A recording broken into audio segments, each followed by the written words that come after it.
28টা মিথ্যা মামলা করেছে, সব মামলা প্রত্যাহার করতে হবে, নাহলে আমরা হাইকোর্ট থেকে সে সমস্ত মামলা খারিজ করবো মুক্তির দাবিতে। এবং তার সঙ্গে আমরা অনেক নিরপরাধীকে ধরেছে, যারা প্রতিবাদী তাদেরকে ধরেছে। এটাই এই সরকারের নিয়ম, দিল্লি থেকে হরিপুর পর্যন্ত সমস্ত মিথ্যা মামলা প্রত্যাহার করতে হবে। এবং একটা সন্ত্রাস তৈরি করা হয়েছে।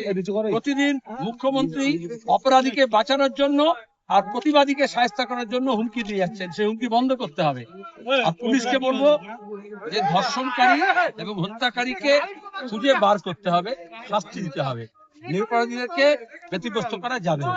এই তো সেটা দাবি। আলাদা ধর্মেন্দ্র প্রধান শেষমেশ পদত্যাগ করতে হলো, কি বলবেন? বললাম সেটা বক্তৃতাও বলেছি যে শিক্ষামন্ত্রী এই দুর্নীতির সঙ্গে যুক্ত। আমাদের রাজ্যে শিক্ষা নিয়ে যে দুর্নীতি হয়েছিল, শিক্ষামন্ত্রী জেলে গেছে, কিন্তু এখনো সহঅপরাধী ধরা পড়েনি।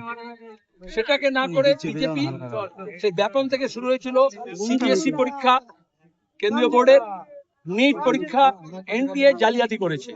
প্রধানমন্ত্রী অস্বীকার করছিলেন, শিক্ষামন্ত্রী অস্বীকার করছিলেন। নিসর্গ অধিকারীর মতো 3 জন ছেলে মেয়ে, নিসর্গ অধিকারী আমাদের উত্তরবঙ্গের ছেলে, তারা কম্পিউটার দিয়ে প্রমাণ করে দিয়েছে যে কিভাবে শিক্ষা দপ্তর টেন্ডার থেকে নিয়ে নিয়ম কানুন ভেঙে লাভের জন্য এই জালিয়াতি করেছে। তারপরে আমরা বললাম শিক্ষামন্ত্রীর পদত্যাগ চাই। 1 ডজন ছেলে মেয়ে তারা আত্মহত্যা করেছে। আগে কৃষক আত্মহত্যা করতো যারা নিটের পরীক্ষার্থী ছিল, তাহলে তার দায় নিতে হবে। কিন্তু প্রধানমন্ত্রী চুপ ছিলেন। যখন গোটা রাজ্য গোটা দেশ হই হই করে নেমেছে নতুন প্রজন্মের ছেলেমেয়েরা, তখন উনি বাধ্য হয়েছেন, পদত্যাগ করেননি, উনি পালাতে বাধ্য হয়েছেন। বাংলায় বলে সেই তো মল খসালি, কেন লোক হাসালি। তাহলে প্রথমে যদি পদত্যাগ 3 মাস আগে করে দিত, তাহলে এত লাঠি, এত পেলেট গান, এত কাঁদানে গ্যাস, এত আন্দোলন সংগ্রাম করতে হতো না। আর যারা বলে মিছিল করে কি হবে, মিটিং করে কি হবে, তারা বুঝেছে গত কয়েকদিন দিল্লি, মুম্বাই, হায়দ্রাবাদ, কলকাতা, চেন্নাই, গোটা বিশ্বে যেখানে ভারতীয়রা আছে, নতুন প্রজন্মের ছেলেমেয়েরা নেমেছে এবং এই যে চৌকিদার চোর হ্যায় এটা প্রমাণ করেছে। এই জন্য চৌকিদার এখন নিজে গা বাঁচানোর জন্য ধর্মেন্দ্রকে পদত্যাগ করতে বাধ্য।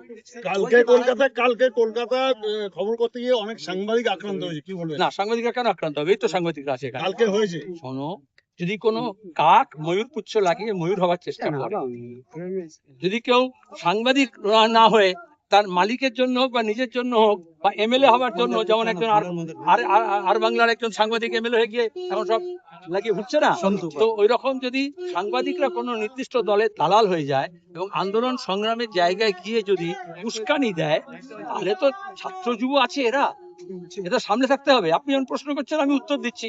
তো এখানে যদি কেউ এসে আরএসএস এর হয়ে ঢুকে পড়ে, তাহলে এজেন্ট প্রভোকেটর থাকে। এই জন্য সাবধান। আমরা আজকে এখানে সাবধান করেছি সবাইকে, ওখানেও সাবধান থাকা উচিত ছিল। সাংবাদিক পেটানো আমাদের কাজ না, বরঞ্চ এই বিজেপি যখন বিরোধী ছিল তখন প্রেসকে বলেছিল প্রেস্টিটিউট, মনে রাখবেন, বিজেপির নেতারা বলেছিল। আর এখন মন্ত্রী হয়ে এখন প্রেসকে পুষছে। সুতরাং প্রেসকেও বলবো কারুর পোষা গোলাম হবেন না, একেবারে চতুর্থ স্তম্ভ গণতন্ত্রের, স্বাধীন হয়ে থাকুন, তাহলে আপনারা ভালো মন্দ বিচার করতে পারবেন। তাহলে আমরাও বুঝতে পারবো কে আক্রমণকারী আর কে হচ্ছে